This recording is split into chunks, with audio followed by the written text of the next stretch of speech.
Unfiltered for Friday, February 1st, 2019. I'm Dr. Avis, in for Roland Martin, who has lost his voice this evening. So we hope you get well soon, Roland. First on tonight's show, New Jersey Senator Cory Booker announces that he's running for president. We've got complete coverage from his social media video to his mom, to his first interview on the Tom Joyner Morning Show, and a look back at his first run for mayor in his hometown of Newark, New Jersey. Next, did the current governor of Virginia, Democrat Ralph Northam, appear in his yearbook page in blackface or Klan robes? We've got the shocking pictures and details later.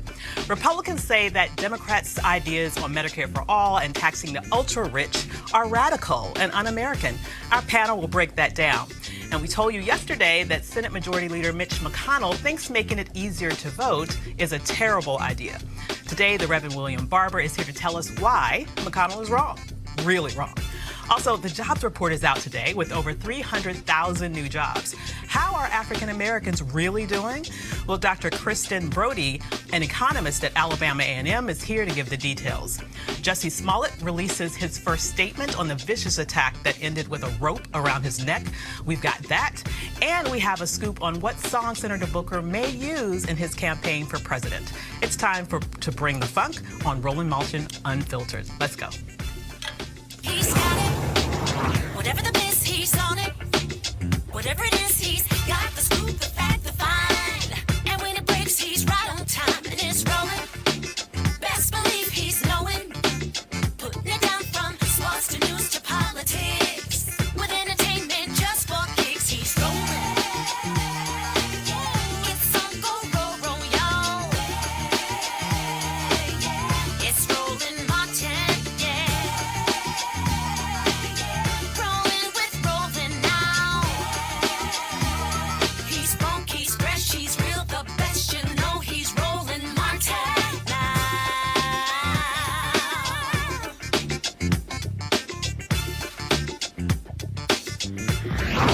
Martin. New Jersey Senator Cory Booker announced this morning that he is running for president. He joins California Senator Kamala Harris, New York Senator Kirsten Gillibrand, Massachusetts Senator Elizabeth Warren, who will formally announce this weekend, and that's just the senators. There are four others who will be running as well. And specifically with Senator Booker, he put out some social media sort of information this morning. Let's take a look at the video that he released to the world right now. Oh, do we have it or do we not have it? Okay, so we don't have it. Well, we might come back to that. Let's take a look at some footage of him signing his candidate papers with his mother, Carolyn. Do we have that? Do we have anything with Cory Booker? All right, here I go. The paperwork is signed. Yay. I am official. Official for what, sir? Official for running for president. Okay. Can't take it back now. Somebody grab that before he rips it off. Ah, that's so sweet. Well, Booker announced on the very first day of Black History Month, and it's a good time to remember that a total of 10 African Americans have run for president, including Congresswoman Shirley Chisholm, Reverend Jesse Jackson, Alan Keyes, who was a Republican, Senator Carol Moseley Braun, Reverend Al Sharpton, businessman Herman Cain, Dr. Ben Carson, President Barack Obama, Senator Kamala Harris, and now Senator Cory Booker. The senator appeared on the Tom Joyner Morning Show just minutes after he sent out his social media video this morning, and it was his first interview after announcing. Senator Cory Booker, good morning. Good morning, Tom. It's such an honor to be on your show this morning. Oh, man, the honor's all mine. Roland? All right, Senator. I barely got a voice. But everywhere I go, people keep saying, is Senator Cory Booker going to run for president? The question is, sir, are you going to run for president in 2020? Well, I literally just pushed send on my tweet and Instagram accounts, but this is my first time saying it publicly. I wanted to come on this show, Tom, because of what you mean to so many people in this country. I want everybody to know that I am running for president of the United States of America, and just really excited to do so. We live in a nation where people are beginning to lose faith in what we can do together. Folks are feeling left out. Folks are feeling left behind. And I think too many people are beginning to think that the things that are tearing us apart are stronger than the things holding us together. I'm running for president to change that, to reignite our sense of what's possible, and reignite the moral imagination of what we can become together. I believe in this nation. As difficult as our past has been, we have always overcome. We've got a better future ahead of us if we come together, work together, stand together. And I believe, America, in the days ahead, we will rise. And that is why you are running for president. Exactly. This is the story of my life in many ways. From the time I was just coming out of law school, I ran to places where folks said things couldn't be done. From joining with some of the greatest tenant leaders in America here in the inner city of Newark to take on slumlords that people said couldn't be beat, we beat them. From joining with incredible folks in Newark and out of Newark, in a city that folks were demeaning and degrading and people were given up to, we showed that this city could rise again, and we're now in our biggest period of economic development, of educational improvement. And even down in Washington, D.C., where Roland knows, a lot of people are cynical about what can be done. I went down there not just to talk, but to get things done, and joined with people across the aisle to take the first crack in undoing mass incarceration, to even writing a very historic piece of legislation that's going to lead to the biggest investments in low-income areas in our country in decades. So I believe that the history of this country is a testimony to the achievement of the impossible if we stand together, and that's why I'm in this. Senator Cory Booker, this is Sybil Wilkes, and my concern is about who I am as a black woman. And, of course, black women have been the backbone and the greatest supporters of the Democratic Party, not to mention our families and the nation. With a black woman already in the Democratic presidential race, what are you saying to black women and other women of color to get our support? Well, look, my life has been defined by black women. I was born to black parents. From my elders to even in my community. I always say I got my BA from Stanford, but my PhD on the streets of Newark. And anybody who knows our communities know that it's black women that often lead, sustain, nourish, and empower us. And so I'm running for all Americans, but I know that often in the black community, the conditions and the realities are what is a good way, lens with which to view the success of our nation. And so if it's issues from us, unfortunately, leading the industrial world in infant mortality and the death of mothers in the earliest years, to issues of economic empowerment. You know, when I go to my corner bodega, I see women who are working a full-time job but still need food stamps to feed their families. So the reason I'm running is to make sure that the issues of the folks who feel left behind, who feel like they're working harder and harder but having more month at the end of their money than money at the end of their month, that's why I'm standing up and fighting. And at the end of the day, I want to be judged not by my race, not by my gender, but by the content of my character, the spirit I want to bring to this nation, and also by the quality of my ideas. Senator, why are 4 more years of Donald Trump bad for America? Look, you know, everybody, I think, that I talk to when I walk my community is hurting right now. And there are even more people that actually are afraid. You know, we've seen just a massive increase in hate attacks in our country against so many Americans, whether they're LGBTQ or black folks. And everybody's got to know that I'm running really not to beat anybody. I'm running to unite people, because I know that when we stand together, when we work together, we can rise together. And let me tell you this, we're not going to win this race by showing the worst of who we are, but by the best. And I only know one way, as we were all taught by some of our best ancestors, that you can't drive out darkness with darkness. You got to bring the light. You can't drive out hate with hate. You got to bring the love.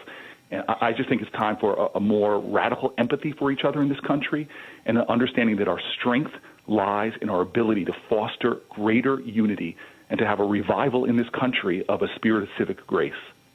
Senator Cory Booker, you also are talking about making this a better nation, and some of the things that you're talking about that you have been very strong in your proposals of bills, as well as passing them through the United States Senate. And we're talking about, especially about our drug laws, and that's a great concern for a lot of people, and especially the disproportionate sentences against men of color. And can you talk a little bit about that and how you would like to work with the United States House and Senate to change some of those things? Yeah, we all pledge an oath in this country. We literally swear an oath that we are going to be a nation of liberty and justice for all. For the country that professes the ideals of freedom, to have 1 out of every 4 incarcerated people on the planet Earth here in America, to have 1 of every 3 incarcerated women on the planet Earth here in America. This is a cancer on the soul of our country, and it hurts everybody. When our bridges and roads are crumbling, we invest in the infrastructure of prisons unlike any other civilization in humanity, building a new prison every 10 days from the time I was in law school to the time I was mayor of this great city in Newark. And worse than that, you judge a country often by who they imprison. Some nations put journalists in prison. Some nations put political opposition in prison. You go to prisons in America, and you see that we're shuttling in there the mentally ill. We're shuttling in there the addicted. We're shuttling in there the poor. As my friend Brian Stevenson says, we have a nation that treats you better if you're rich and guilty than poor and innocent. And overwhelmingly, as you said, we disproportionately incarcerate black and brown people. That has got to stop. It's hurting us all. And if folk don't think this isn't a national urgency, there's a great university that put out a study that shows we would have 20% less poverty in all of America if our incarceration rates were in line with other nations. We're not making ourselves safer. We're creating more dangerous conditions, more economic instability. We're hurting not just individuals, but families and communities by over-incarcerating folk. And I know from being mayor of Newark that when you put together prison reentry programs, when you take courts that push people out of jail through our drug courts and our veteran courts and our youth courts, that you actually create more safety when you empower lives, when you get people health care and mental health care. And so we have a comeuppance in this country. We could save billions of dollars. We can empower lives.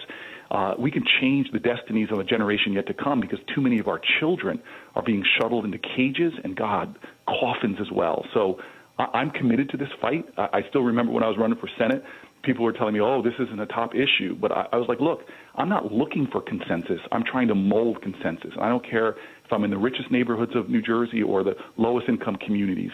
I'm going to talk about changing our criminal justice system. And that means, doing like Obama did with the 21st Century Policing Group to talk about police accountability with police officers, with community activists, because we can do better there. It means changing our drug laws, ending prohibition against marijuana, which has led, black folks are no different in their usage rates or even the dealing rates, but are almost 4 times more likely to be incarcerated for marijuana. We do not have equal justice under the law. And it means all the way to helping our brothers and sisters when they come home to get jobs. Why do we have a nation that after you've served your sentence, when you come home trying to stand on your feet again, trying to be there for your family, we deny you jobs and business licenses and bank loans and the ability to thrive again? So I believe in redemption. I believe in the goodness of people, and we should show the world what the land of the free can really do in empowering people, not throwing them in holes and cages.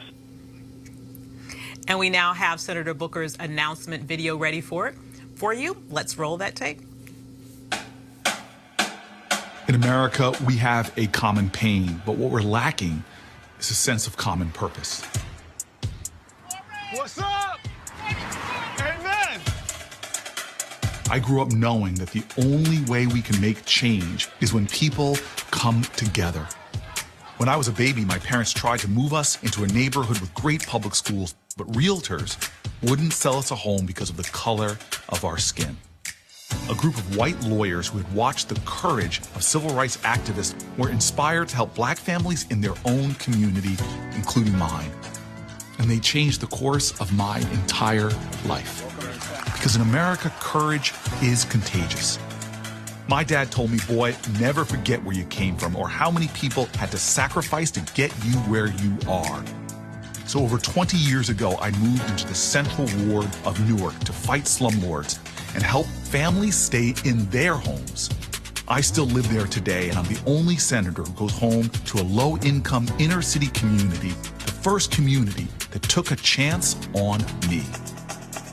We are better when we help each other. The history of our nation is defined by collective action, by interwoven destinies of slaves and abolitionists, of those born here and those who chose America as home, those who took up arms to defend our country, and those who linked arms to challenge and change it. I believe that we can build a country where no one is forgotten, no one is left behind, where parents can put food on the table, where there are good-paying jobs with good benefits in every neighborhood, where our criminal justice system keeps us safe instead of shuffling more children into cages and coffins, where we see the faces of our leaders on television and feel pride, not shame. It is not a matter of can we. It's a matter of do we have the collective will, the American will. I believe we do. Together, we will channel our common pain back into our common purpose. Together, America, we will rise. I'm Cory Booker, and I'm running for President of the United States of America. Looks like we got a race. So joining us on tonight's panel to discuss this and other issues are Janice Mathis, Executive Director of the National Council of Negro Women, Dr. Julianne Malveaux, Economist and President Emerita of Bennett College, and Eugene Craig, CEO of Eugene Craig Group. Thanks a lot for coming, you guys. Appreciate it. Thank you. So what do you? It is a special edition. Things are heating up. So what do you think about Booker's announcement? I think that we're fortunate to have this deep bench of talent. When I look at Warren and Booker and Harris, I think any of them would be better than where we are right now. You got that right. And I think we have to be careful, though, because there are going to be people who oppose health care, who oppose Social Security, who oppose education, who oppose criminal justice reform, who will tell us what's wrong with them. Mm-hmm. And I just hope we have the fortitude to ignore the critics from the peanut gallery who tell us that our talented folk are not talented enough.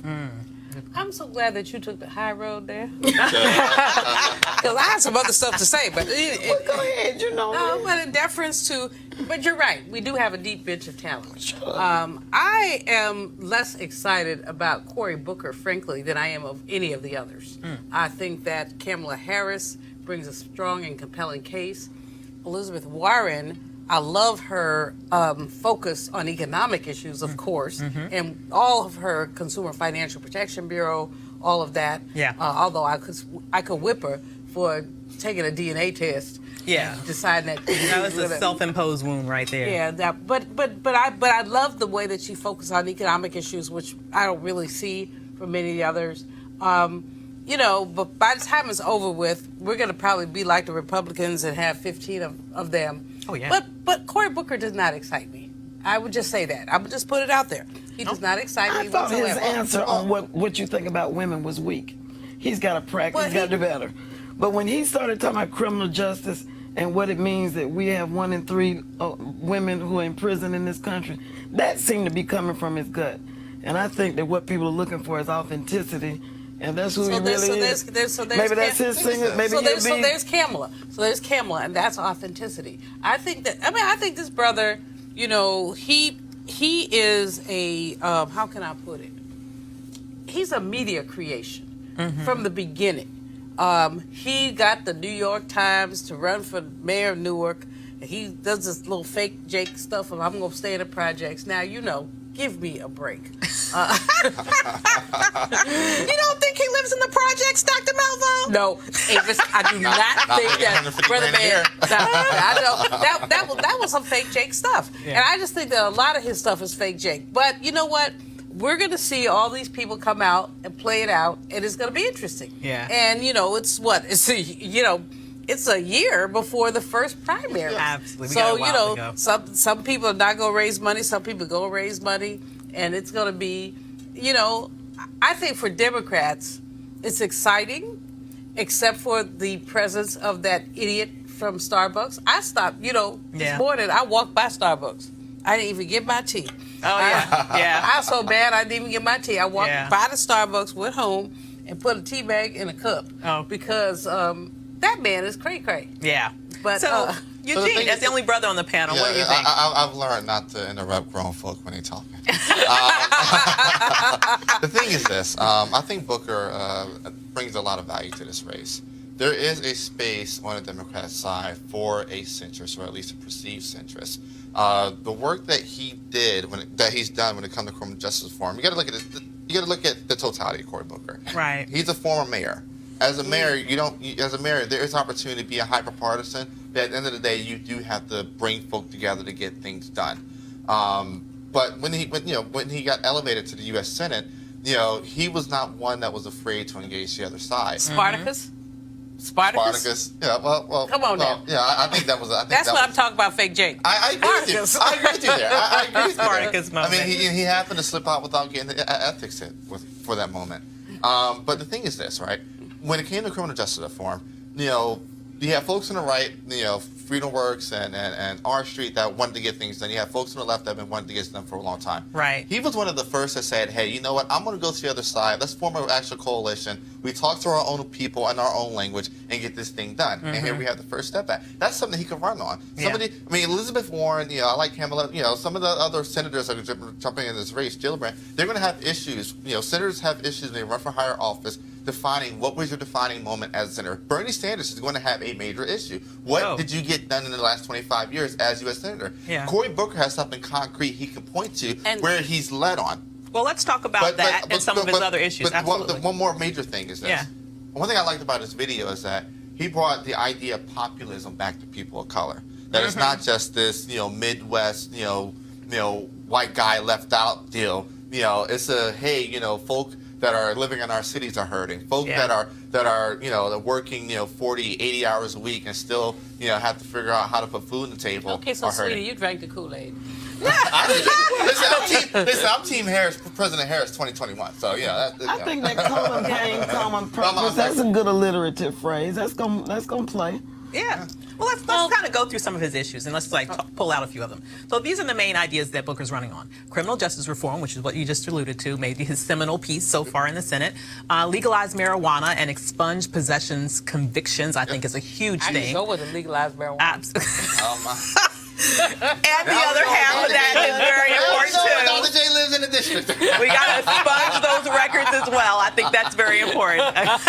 Okay, Medicare. This is very critical here in terms of particularly the difference here between what he is saying and what Kamala kind of fell into the weeds with the other day, right? So he is arguing that we need Medicare open to all, but keep private insurance, all right? He's also arguing for housing tax credits for renters so that they get some similar sort of financial benefit from it in the same way that homeowners do.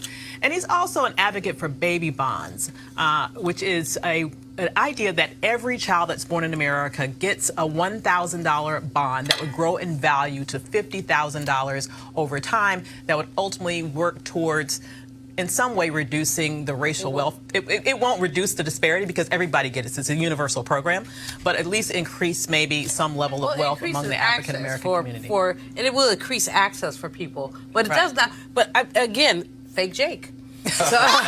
So it's going to reduce the wealth gap? No, it's not. It's not going to reduce the wealth gap. If you give everybody $50,000, even Howard Schultz children would get it, for example. Exactly. Even billionaires' children would get it. So, again, I think that there's some things that he's put on the table that are innovative. Right. Certainly the credit for renters is something that's really important because part of the wealth gap, actually, and if he had better sense, he would sort of hook that into closing the wealth gap, as in, because 42% of African Americans own homes compared to almost 70% of whites. So if you were able to say that you got a tax credit as a renter, that would reduce some aspect of the wealth gap and make it more accessible for people to purchase housing. Right. So I just don't see that that's something he could spin. It's something that progressive economists would really, like me, would really sort of get into.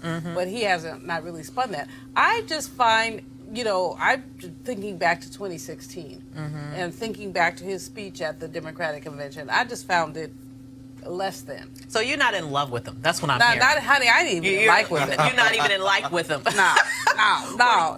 But whereas with Miss Kamala, and she's my Bay Area homegirl, and very excited about what she's doing. And I'm excited, however, more about what's going on. In other words. Okay. One other thing I want to point out before we move on to the next subject. Here we now have 2 black people running for president. We may end up with a third if Eric Holder decides to join in. What does this mean for the black vote in terms of fracturing the black vote moving into South Carolina? Does this sort of sentence all of them to not being victorious in their runs for president? I don't think so. This is from South Carolina. I'll say this. I don't think so. I am of the mind that Kamala probably runs away with this after South Carolina, California.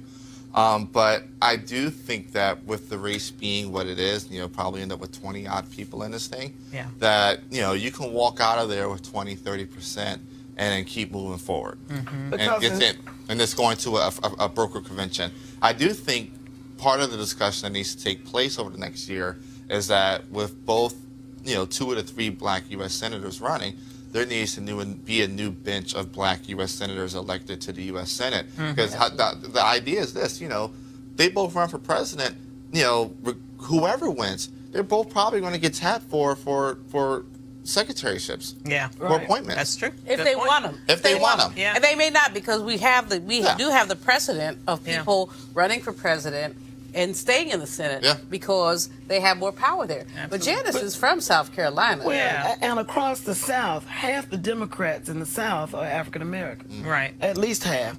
So you got 2 black candidates. So they split the black vote. They still got, I agree with your figure, about 20% or thereabouts.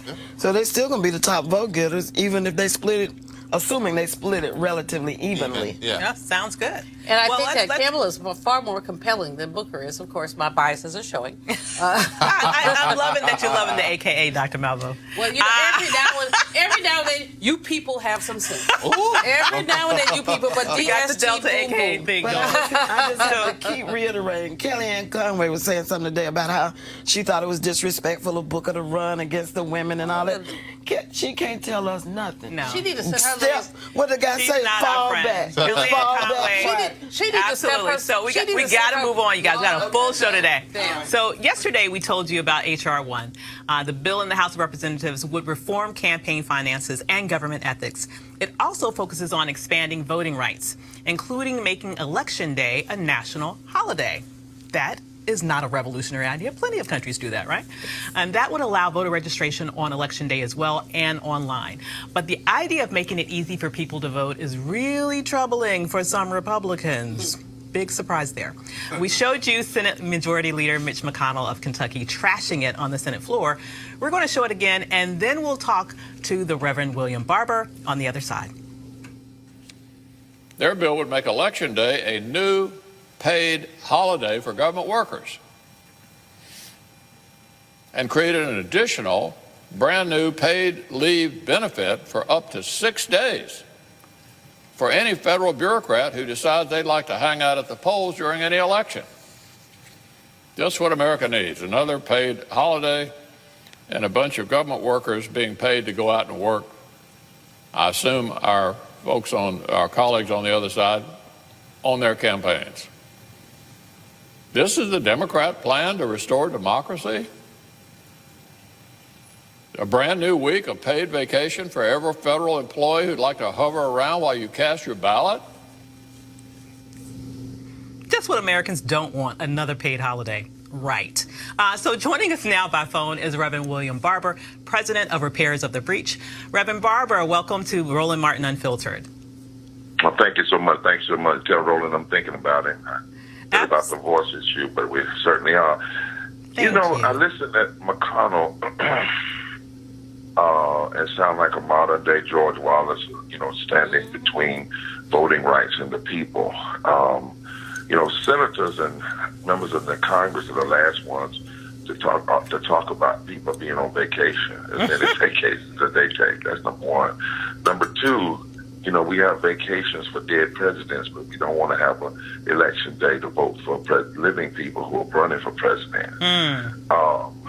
but I think also we have to be careful because everything they do is strategic. So he comes out and he focuses on the national holiday, which is just one piece of it.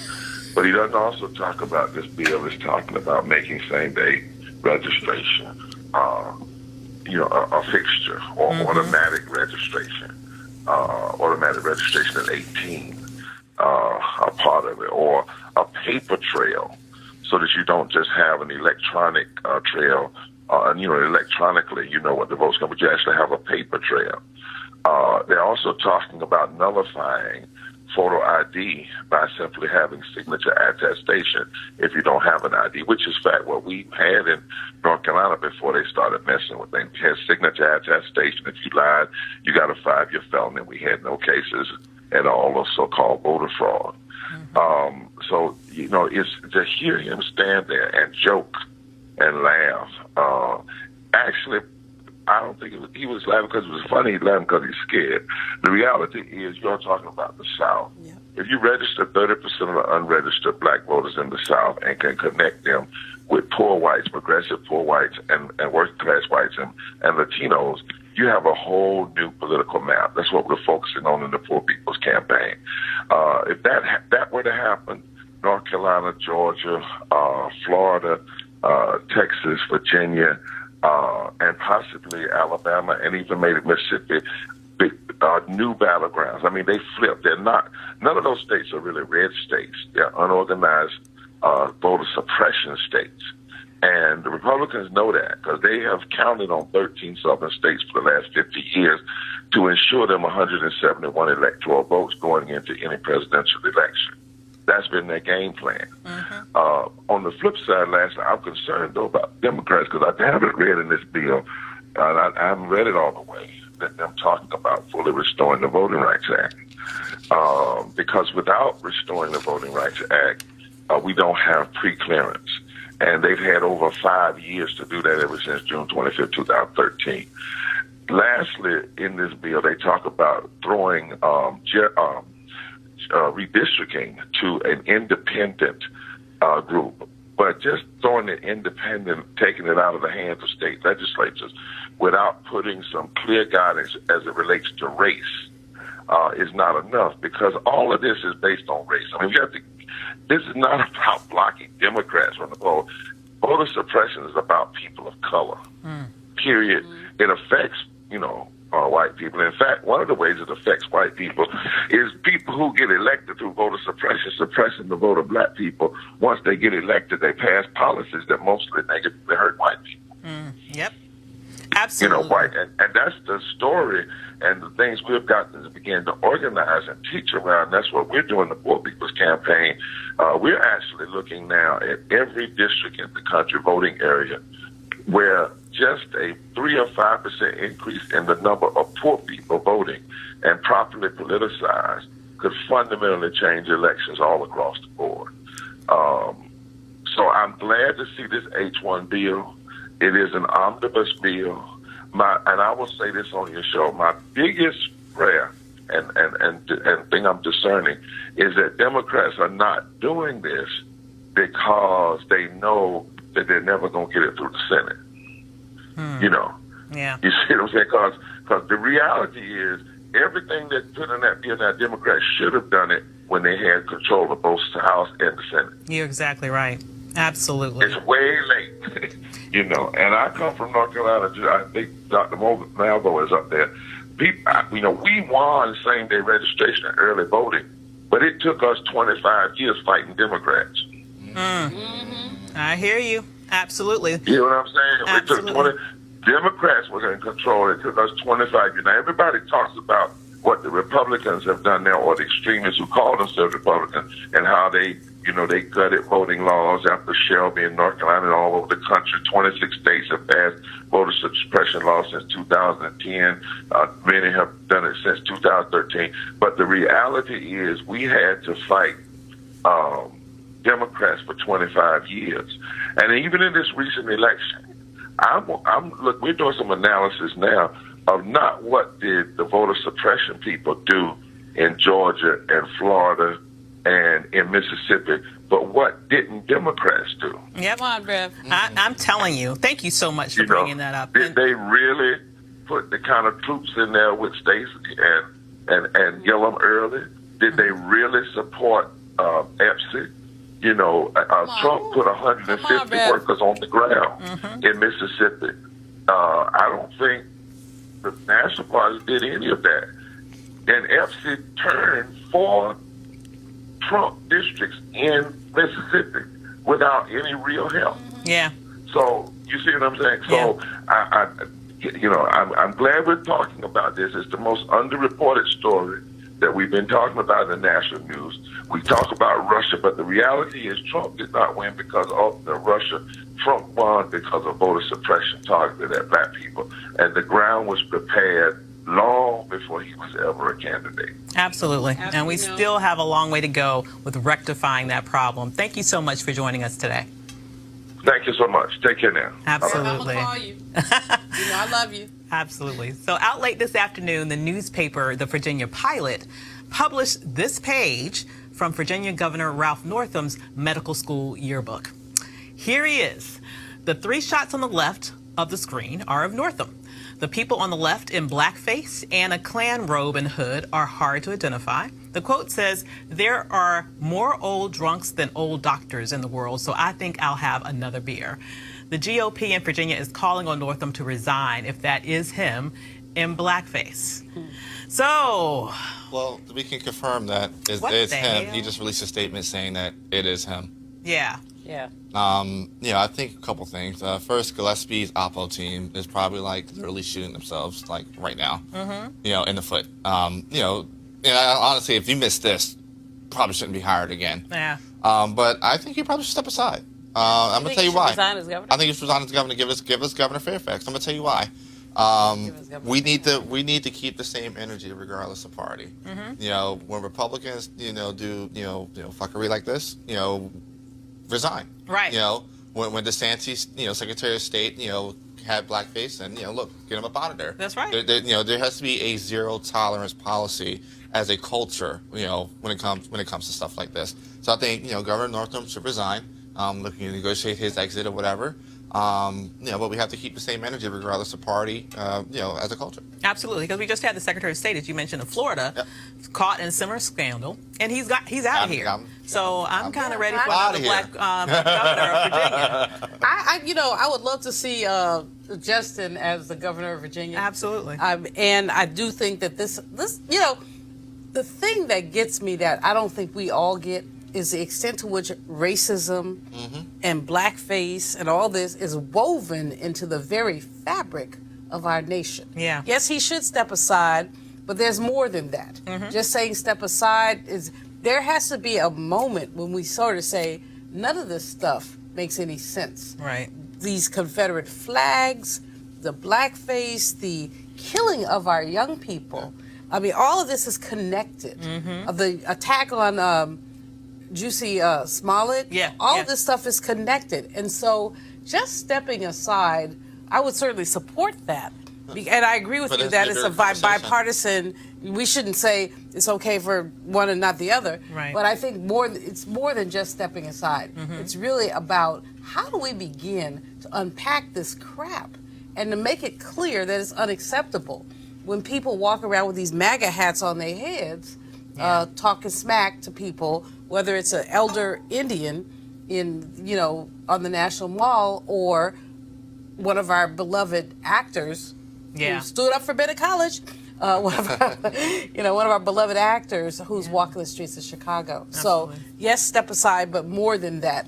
Stepping aside is like putting a Band-Aid on the BS. Step aside and be sentenced to teach 9th grade civics for the rest of his life. Or something. I think of this as a form of 9th grade civics. You talk about woven into our history. Thomas Jefferson said, "I fear that God is just." Thinking about the way black folk were being treated in the United States. This has been the deal from the get-go. And I guess I get a little frustrated because I think about what Michelle Obama said. I'm really proud of my country for the first time, and she had to take it back, but she was telling God's whole truth. But tell you what, I ain't never been proud of my country. Well, yeah, but the point is, also not that is bringing up a history You're also that not we don't want to face. and it is Point part and parcel Absolutely. of America. You can't tell America's story without it. Yeah, absolutely. And so part of that story still is this issue of we are continuing to fight for the vote. And so we have a little bit of a clip from Kristen Clark, president of the Lawyers Committee of Civil Rights under Law, who shared this story on social media. So in Texas last week, Friday, the Secretary of State's office revealed a really alarming press release. And it was filled with all kinds of wild allegations. And in particular, they alleged that there were more than 90,000 non-citizens on the registration rolls, and alleged that about 50,000 of them had voted in elections. As voting rights lawyers, we know that when these kinds of claims are made, that they're often false and baseless. They're put out there to cause alarm and lay the groundwork for voter suppression. And we are starting to see that that is the case here. Ken Paxton, the Attorney General, threatened to prosecute any non-citizen that turned out to vote. But in the intervening days, what the state has done is they've given the list out to counties and said, we want you to review your rolls and begin a process that would purge or remove these people from the rolls. And already election officials around the state are pushing back and are saying, you're wrong. These people are citizens. In Texas, non-citizens are eligible to get driver's licenses, and many of them do that. Those licenses are good for 6 years. And indeed, many of these people are people who became citizens over that time period. It was reckless and irresponsible for Texas to put out these numbers. They were retweeted by Trump over the weekend. And this is the ugly voter suppression that we're up against in this era in 2019. Officials who would irresponsibly put out false claims of vote fraud because they want to chill the vote. They want to push more restrictions that would make it harder for people to vote. It's important that we fight back against these efforts. And another reminder about why we need Congress to restore the Voting Rights Act now. Because since the Supreme Court cut out the heart of the Voting Rights Act in a brutal 2013 decision, we have seen officials in Texas and in other parts of the country racing forward with these ugly tactics time and time again that are all about locking people of color out of the ballot box. Sound familiar, you guys? Any quick reactions before we go to break? I remember seeing this come across over the last week or so, and I just thought it was absurd. The only voting rights, the only voting fraud that's been prosecuted has been prosecuted by Republican voters. People that have been registered Republican that actually voted for the Attorney General. Eugene, go away. Let's go away. What bothers me here is the extent to which ordinary voters have been tagged as illegal for any number of reasons. Right. And in Texas, where, clearly you have a black-brown issue going on, you're really looking at some challenges. Mm-hmm. I think that's why this H.R. 1 is so extremely important, and why Kristen's comments are just right on time. We need to restore the Voting Rights Act. It's not time to throw it away. We see basically shenanigans happening, and the shenanigans are about voter suppression. Absolutely. And I think, though, H.R. 1 still needs to be augmented to include more about the Voting Rights Act. Well, I think I may have a scoop for you, Avis. All right. There's going to be an H.R. 4 aimed squarely at restoring Section 4 of the Voting Rights Act. Excellent. And a dear friend of ours, Congresswoman Marsha Fudge, has been appointed chair of the elections. Just for the record. But she's not running for president. She don't need to run for president. She makes a difference wherever she is. I love her. She's been appointed chair of the Elections Subcommittee of House Administration, and she's convened a group of folk to give her advice and counsel. And there are going to be hearings in 10 cities around the country on why we need to restore the Voting Rights Act. So get your Get your stories together. That's what they're gathering evidence so that when they get to the Supreme Court, they'll have a story to tell about why we need Section 4 now. Yes. Excellent. HR 4, look out for it. HR 4. Okay. We got our marching orders. We need to support that. We'll be back in a minute. You want to check out Roland Martin Unfiltered? YouTube.com/Roland S. Martin. And subscribe to our YouTube channel. There's only one daily digital show out here that keeps it black and keep it real. It's Roland Martin Unfiltered. See that name right there? Roland Martin Unfiltered. Like, share, and subscribe to our YouTube channel. That's YouTube.com/Roland S. Martin. And don't forget to turn on your notifications so when we go live, you'll know it. You want to support Roland Martin Unfiltered? Be sure to join our Bring the Funk fan club. Every dollar that you give to us supports our daily digital show. There's only one daily digital show out here that keeps it black and keep it real. It's Roland Martin Unfiltered. Support the Roland Martin Unfiltered daily digital show by going to RolandMartinUnfiltered.com. Our goal is to get 20,000 of our fans contributing $50 each for the whole year. You can make this possible. RolandMartinUnfiltered.com. So hi, I'm Dr. Avis, back for Roland Martin, who has lost his voice. So we're hoping that he's at home chilling and getting well. Next, we want to talk about the jobs report, which came out today. According to this report, the U.S. economy has added over 300,000 jobs in January. Unemployment rose overall from 3.9% to 4%. But breaking it down for whites and blacks, this is what we see. The white-only January unemployment rate was 3.3%, which was unchanged from December. The black-only unemployment rate was 6.8%, more than double that of whites, up from December's 6.6%. And here to help us understand the report a little bit more deeply is Dr. Kristen Brody, an economist at Alabama A&M University. Welcome, Dr. Brody. Good evening, Dr. Avis. How are you? I'm doing great. So good to have you on the show. So great to see you. So could you? It's good to be here. Wonderful. So could you break down these numbers for us, not just in terms of this month and last month, but what have been the trends recently in terms of black unemployment under this administration? Well, the unemployment rate did go up a bit. We saw that total non-farm payroll employment increased by 304,000, where it was thought that it was going to only increase by 165,000. And as you said, the black unemployment rate is higher, but those numbers can be broken down even further when we look at those numbers by age and race. So for whites, it was 3.5% versus 6.8% for African Americans. But when you look at men, white men is 3.3% versus black men, 7.1%. So that number is much higher. Absolutely. For white women, 3.2% versus 5.5% for African American.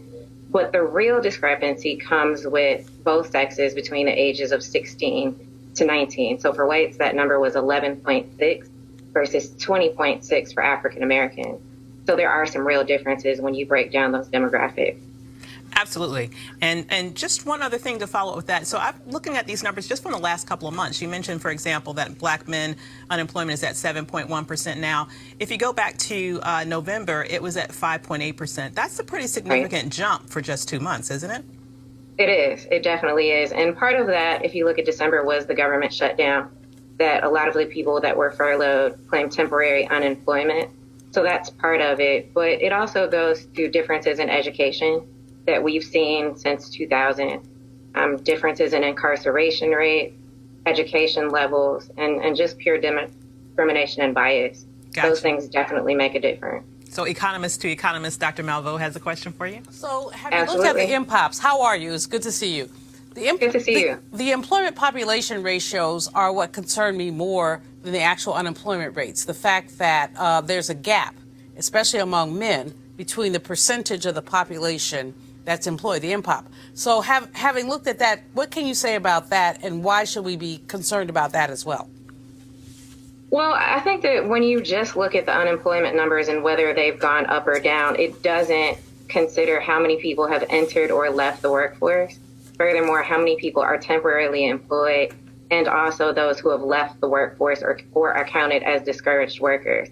And in fact, the number of people who are employed part-time due to economic reasons has increased. And so a lot of African Americans are going to fall into that.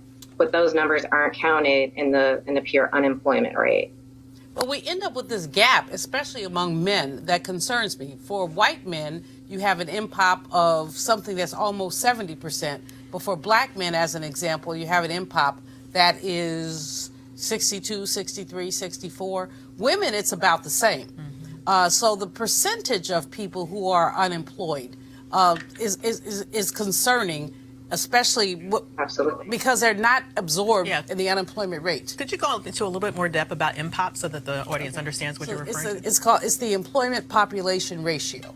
So it's the percentage of the population that is employed. And so that to me is a better number to gauge engagement in the labor market than the unemployment rate. That's true. Because the unemployment rate does not include people who have stopped looking for work, correct? And the employment population ratio really says what percentage of the population is engaged in the labor market. And it's a really important number. And I know, my sister, because you are a labor economist also, that you've looked at some of this. You picked up the 16 to 19, which is really important. But I'm equally concerned with the prime-aged gap in the employment population ratio. Agree. I agree with you. That is definitely an issue. And I guess, again, when you look at the trends, increases in education have helped, but African Americans are still further behind whites in terms of educational attainment at the bachelor's level. We still deal with discrimination. We still deal with segregation. And furthermore, African Americans and Latinos are more likely to lose their jobs when bad things start happening. So all of those things contribute to those gaps. Absolutely. Well, thank you so much, Dr. Brody. It's been great having you on the show. Thank you for having me. Wonderful. Well, we have an update for you today in the Jussie Smollett case. Smollett is finally speaking out about the incident that took place on Tuesday when he was attacked by two men who made racial and homophobic slurs. He released a statement today to Essence saying he is completely cooperating with police. The statement reads, "Let me start by saying that I'm okay. My body is strong, but my soul is stronger. More importantly, I want to say thank you. The outpouring of love and support from my village has meant more than I will ever be able to truly put into words. I am working with authorities and have been 100% factual and consistent on every level. Despite my frustrations and deep concern with certain inaccuracies and misrepresentations that have been spread, I still believe that justice will be served. As my family stated, these types of cowardly acts are happening to my sisters, brothers, and non-gender conforming siblings daily. I am not and should not be looked upon as an isolated incident. We will talk soon and I will address all details of this horrific incident, but I need a moment to process. Most importantly, during times of trauma, grief, and pain, there is still a responsibility to lead with love. It's all I know. And that can't be kicked out of me. With love and respect and honor, Jussie Smollett." Wow. Just love his spirit. Love his spirit. Absolutely. We have to take a quick break right now. We'll be right back.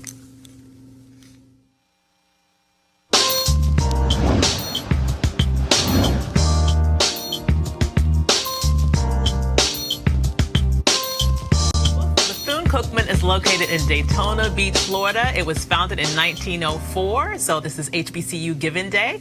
Notable alumni include A. Philip Randolph, Yvonne Scarlett Colden, James Bush III, Rasheen Mathis, and Nick Collins. To support this HBCU, we're going to ask you to go to cookman.edu. We've been telling you also that Bennett College needed to raise $5 million by today. Well, the good news is they did it, fueled by a last-minute gift of $1 million from nearby High Point University. Wasn't that sweet? That's kind of cool. Here's the president of High Point announcing the gift. Dawkins, will you come up here for just a second? High Point University, ladies and gentlemen, on this evening, wants the world to know that we're not going to let Bennett suffer in any way. We're going to see to it. The future looks bright. And so High Point University today is going to offer a challenge. A challenge good for the next 48 hours, between now and Monday morning. High Point University today announces that we are providing for Bennett a gift, an investment in the amount of $1 million.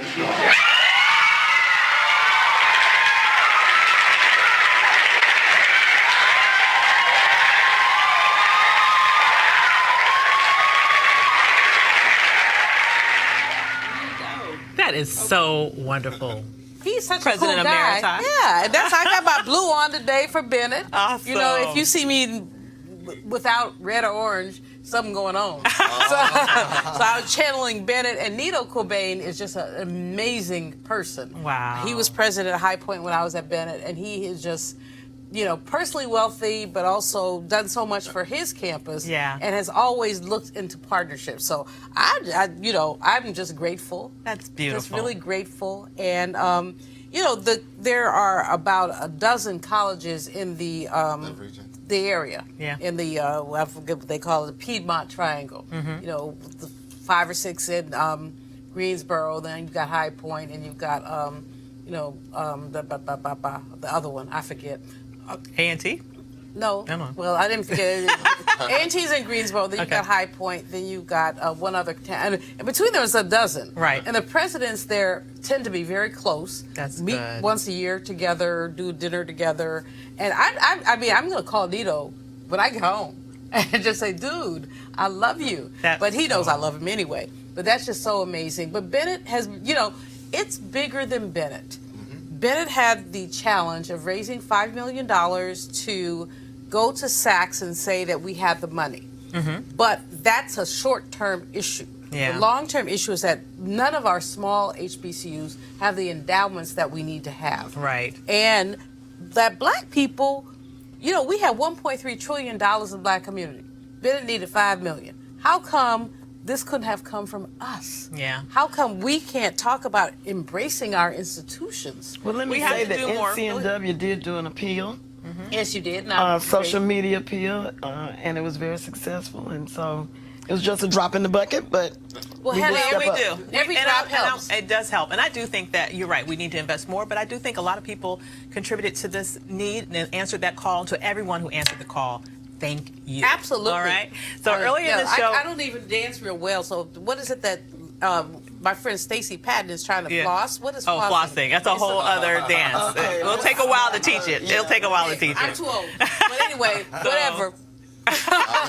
Earlier in the show, we heard the interview with Senator Cory Booker on the Tom Joyner Morning Show. Well, that was not all of it. Sybil Wilkes had this one last question. On a lighter note, Senator Cory Booker, you just mentioned President Obama.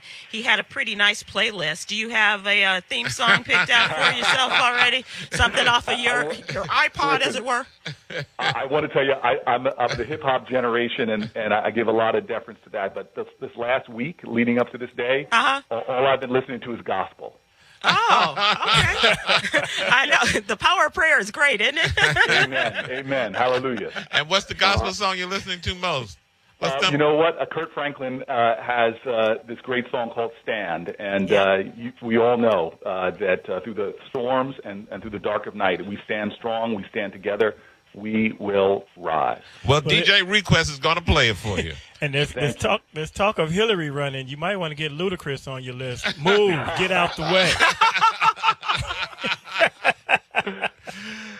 Senator Cory Booker announcing that he's running for president in 2020 on the Tom Joyner Morning Show. My man. Well, I'm Dr. Avis, in for Roland Martin, who will be back to bring the funk on Monday. Have a great weekend. Holla.